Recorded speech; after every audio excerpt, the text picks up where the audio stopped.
I am glad to welcome you today to this conference.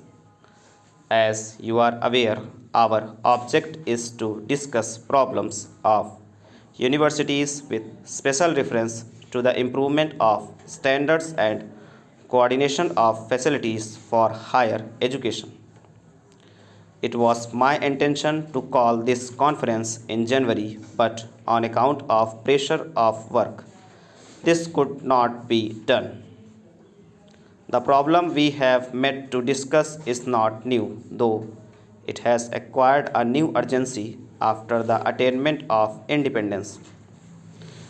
You are all aware that for the last 30 years or more, there have been persistent and at times well founded criticism of our universities.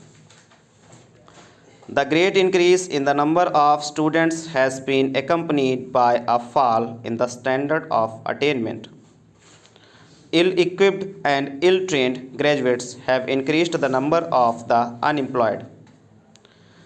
Their indiscipline and lack of purpose have added to our difficulties at a time when the attainment of independence has posed great problems of reconstruction and development before the country. It was in order to examine the existing defects and make recommendations for the remodeling of university education in conformity with the needs of free India that the Radhakrishnan Commission was appointed in 1948. The Commission made a careful survey of the entire field and made recommendations for necessary changes in the academic, financial, and administrative setup of our universities in the new context. It redefined the aims and objects of university education and placed special emphasis on the establishment of proper relations between the universities and on the one hand and the central and state government on the other. One of its basic recommendations was for the creation of a machinery for the most economic utilization of our existing resources by avoiding wastage or unnecessary duplication in the fields of higher study and research. The problem of university education was also considered at the time when the Indian Constitution was being framed. There were detailed discussions as to whether university education should be made a central or a state responsibility. The Radhakrishnan Commission had recommended that the all India aspects of university education, the repercussions and interchanges necessary and desirable between universities, and the need or a national guarantee of minimum standards of efficiency require that university education should be a concurrent responsibility of the center and the states. The Commission had mentioned that coordination of facilities in special subjects be of the governments. The coordination of facilities in higher education and the maintenance of standards of university education is thus an exclusive central responsibility.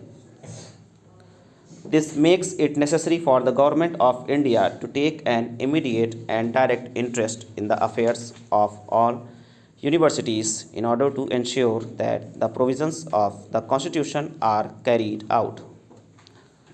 The government has considered the matter carefully and reached the conclusion that this responsibility cannot be discharged without the creation of an agency which would enable the government to carry out the necessary supervision and overall guidance. Since this duty is an exclusive central responsibility, the government would have been entitled to set up for these purposes an official body composed of its own officers and nominees. The government did not, however, do so. The government recognizes the value of university autonomy and desires that the necessary reforms in Universities should, as far as possible, be initiated by the universities themselves.